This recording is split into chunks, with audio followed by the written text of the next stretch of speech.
Hello, this is Chris. This is Chris Hott, and I just completed the series of 23 videos called "What Did Meher Baba Really Teach?" And I'm still thinking about what I'm going to do next. If I'm going to start a new series, I haven't thought of what that'll be, but I thought of this talk to give, because this topic, when I first heard this, it was life-changing. It really was. It was really like a big quantum shift in my mind. And there were other things that later came along to add to it, but this was really big. So this comes from, for me, it came from the philosopher Berkeley. Although he's the first one who ever stated this. George Berkeley was an Anglican priest, but before he was a priest, he wrote some philosophical papers that are very important. He wrote them when he was very young, 26. I think when he was at Trinity College in Dublin, something like that. He was Irish. And he had been keeping up on all the writing of the Enlightenment, like Descartes and Locke, and he noticed a big problem. Actually, the problem had always existed in philosophy, but Berkeley was the first to really pick it out.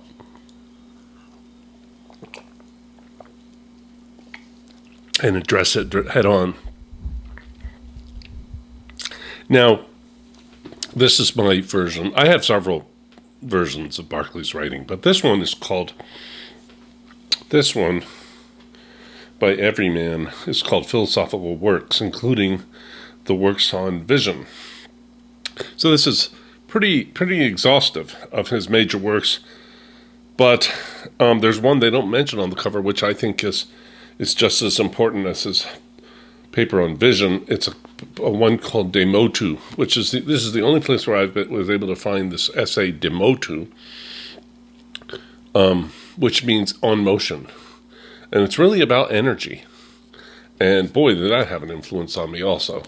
But that's in here in English, and normally you find it only in Latin, because in the Enlightenment, writers would often write in Latin because it was universally used in academics all over Europe. So if you wrote in Latin, they could read it in Germany because they were taught to read Latin. They could read it in France. They could read it in England.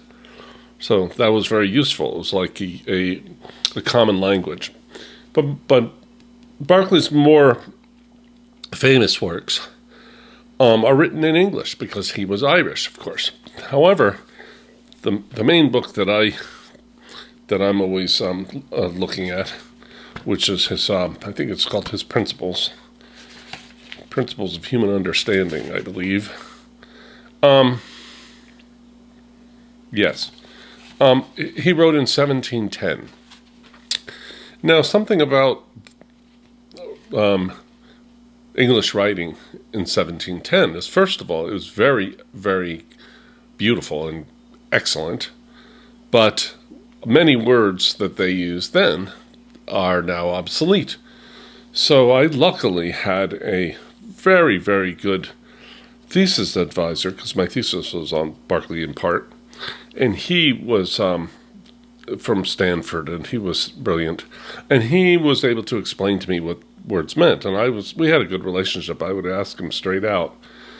So examples are a phrase that they had back then was, in philosophy, was sensible qualities. Sensible. And so I went to him and I said, what are sensible qualities? And he said, well, they're qualities of sense, like color is from your sense of sight, and sound is a quality of sense. They're sensible, meaning you can perceive them with your senses. And he said, don't think it means reasonable, because that's another meaning for the word sensible. So that really helped. He was straight up. Oh, they're not sensible. They're not reasonable qualities. They're sense qualities. That's what we would call them today. Or today we might call them sense data or something. That would be more modern. But I like the term qualities because data isn't really how we experience a soprano singing a classical song. We don't hear data. A scientist might be able to tease out a whole lot of data out of a recording of that soprano, but that's not what we hear. We hear qualities, the quality of the pitch and the volume and all that. So I like the word sensible qualities, but I know that people won't know what I mean if I say that. And another thing that's important is to understand Berkeley's use of the word perception, which was normal at the time. Every philosopher in English would have used the word perception like Berkeley did. But today it has a different, more narrow meaning. And this is very important for understanding Berkeley or any of my writing, because I'm always talking about perception. I've written 2 books that have the word perception in the title, and I mean it in its original classical sense like Berkeley used it. And perception today kind of either is so narrowly defined, it either means eyesight or it just means like perceiving with your 5 senses, the 5 senses hearings. But that's not the way it was in 1710. Originally, from the Latin, the word just means gather or take. So it just means taking experience of anything that you can be conscious of. Any quality that you can be aware of, we say, and you are aware of it, we say you are perceiving. So if I am, having a hallucination from drugs, maybe I took LSD, and that's not really sense perception. But it's still perception because I am consciously aware of it. And it's been even said that the word perception is very close to just the word consciousness, except consciousness doesn't have a verb form. We don't conscious something. But that's what perception means. It means if we did have a verb form for conscious, that's what perception meant. And that's how I use the word. So if I can perceive I might be imagining something, or I perceive my dream at night. I perceive pain. I perceive when I'm going over mathematical concepts, which totally don't have any sensible qualities at all. I still perceive them as I'm thinking about them. I perceive my thoughts. I perceive my internal monologue. Okay, so you get that. It's a very broad word.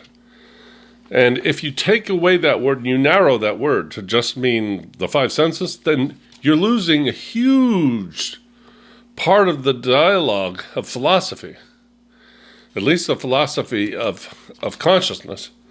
And so you've really robbed philosophers, and philosophers are very scared to use the word like I do. I'm not, because I just explain it. I'm using it in its original classical form, closer to its original meaning from the Latin percipere.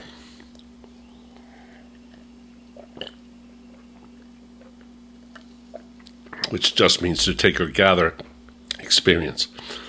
Okay, so that's all I needed to. It seems boring when I do that, when I have to say something about words. But it sure is important.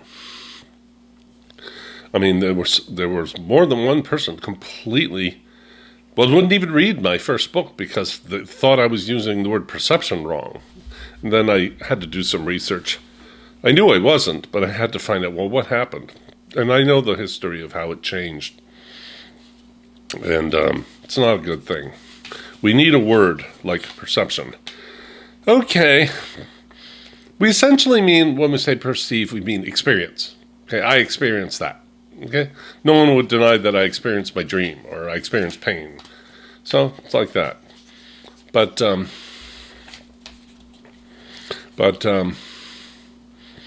let's move on now. Now, the thing that I was so life-changing that Berkeley said was he said, and famously said this. A few things that he said are by people who've studied philosophy of the Enlightenment. They know that he's famous for these statements, and a lot of people don't understand them. That's why I'm making this video.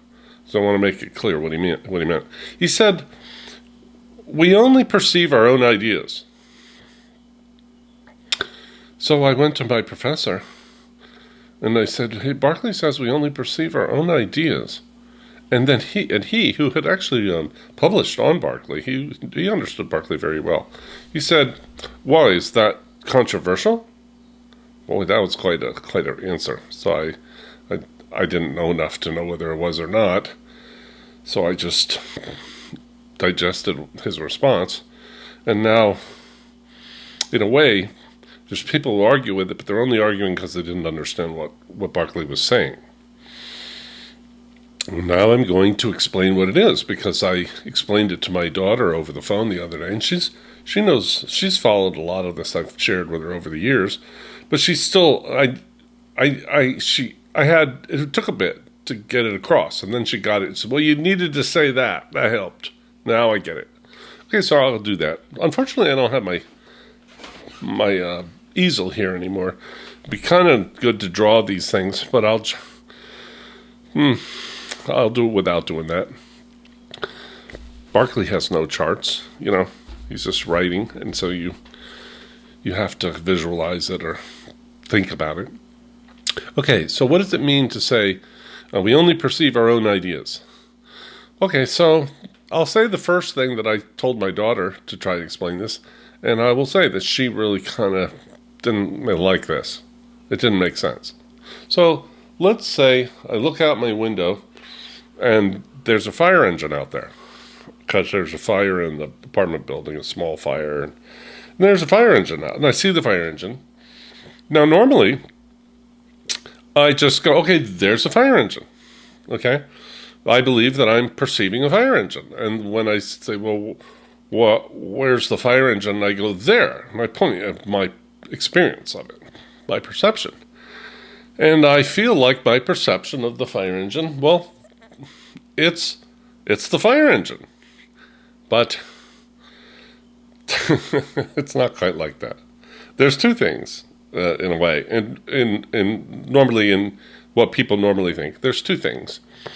There's the fire engine, the object of my experience, and there is my experience of it. Now, you might go, oh, you're just trying to be clever with language or something. No, I'm not. But let me explain. So, the red, fire engines are red, some are yellow now, but let's just say this is a red fire engine, and the color red we think is painted onto the fire engine, but it's really not. It's a little different than that. The physical reality is that the fire engine receives light from a light source, generally the sun, because it's outside. And the sunlight comes down, hits on the fire engine, it reflects off the fire engine, and goes to our eyes. And now it doesn't go through your eyes like a window into your head. The light goes not very far, and then it is the frequency of the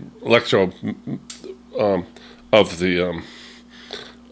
the radiation is converted to a positive and negative electrical signal by my body, and that signal, so it's not the light itself, it's a signal representing it. It goes down my optic nerve to my brain, and there the experience of color, according to modern theory, the experience of color is created out of that particular number of hertz of the cycle that it receives to the optic nerve.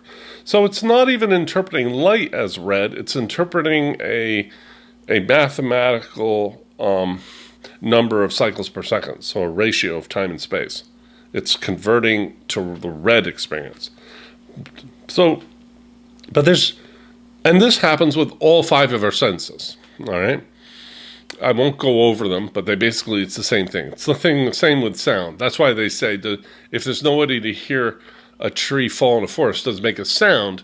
And the answer is, in physics, the answer is no, it doesn't really make a sound. It makes a vibration. And that goes to the eardrum, wiggles your eardrum, the same as like this eyesight, the color red.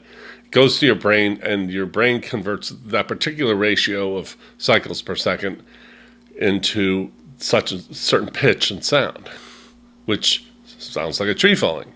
So there's no sound in the forest that isn't converted from the sound waves into a sound. It's funny. Sound waves aren't really sound waves. They're really air. They're rarely air vibrations. That's what they are.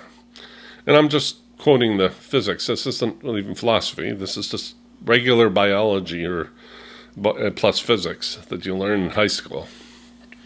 So if the color isn't necessarily out there, it happens in you, and the sound doesn't really happen out there, it happens in you, and you go over all of your five senses, then what's the fire engine out there? Because to just start describing how you experience it, you're describing a representation of it that's created by your mind or brain. You're not really describing it. So that's the sense in which there's a fire engine, and then there's your experience of the fire engine. But you only experience your own experience of the fire engine. There's no way you can experience the fire engine, because that fire engine doesn't ever get in your head. My daughter gets really mad when I say that, because it's like I'm being insulting, like insinuating she thinks it goes in her head. And no, I'm just saying it doesn't go in your head. So it's not, the fire engine's not in there. Only thing you experience is that which is your experience. And where is your experience? Well, according to the modern way of looking at things, it happens in your brain. Your experience takes place in your brain. So it's in your head. So what's outside our head?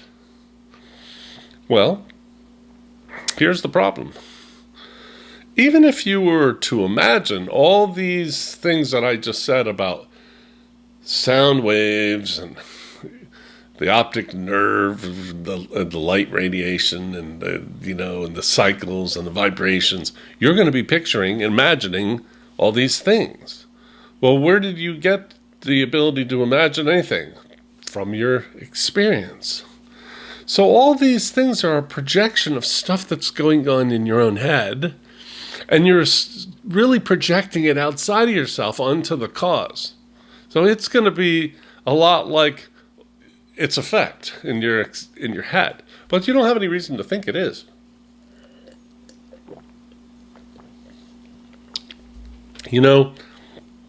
Black and white and gray are colors.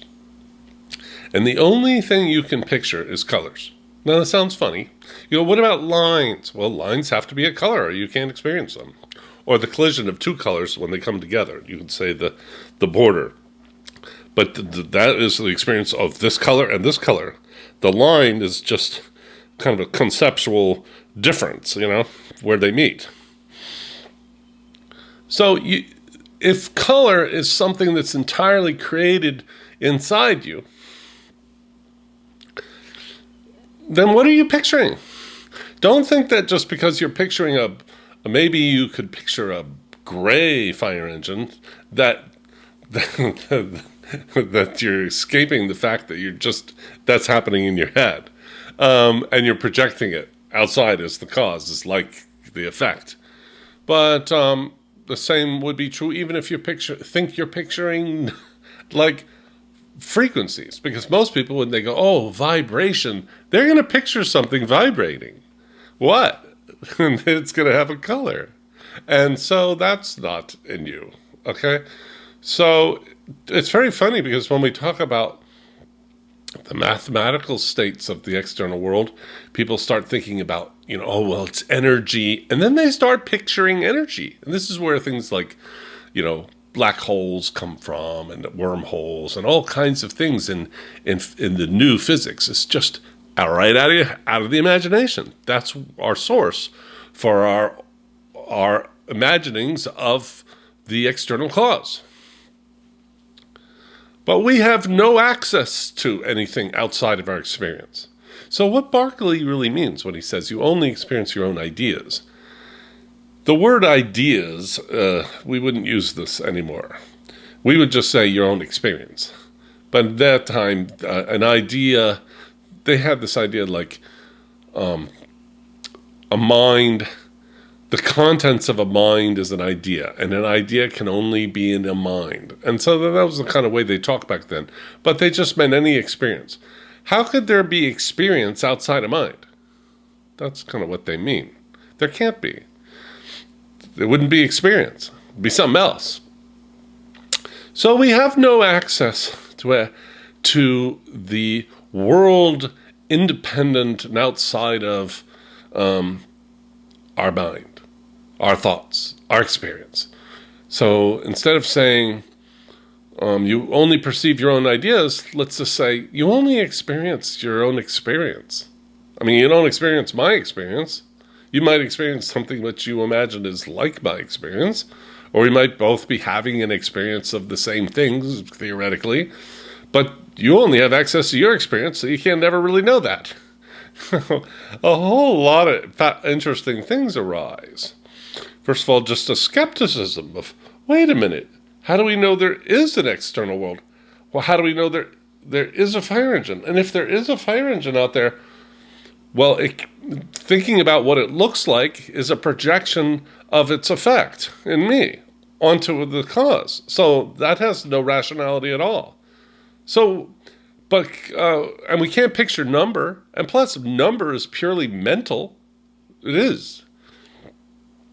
There's no numbers in the world. You can't go to the store and buy a jar of 2 ounces of numbers.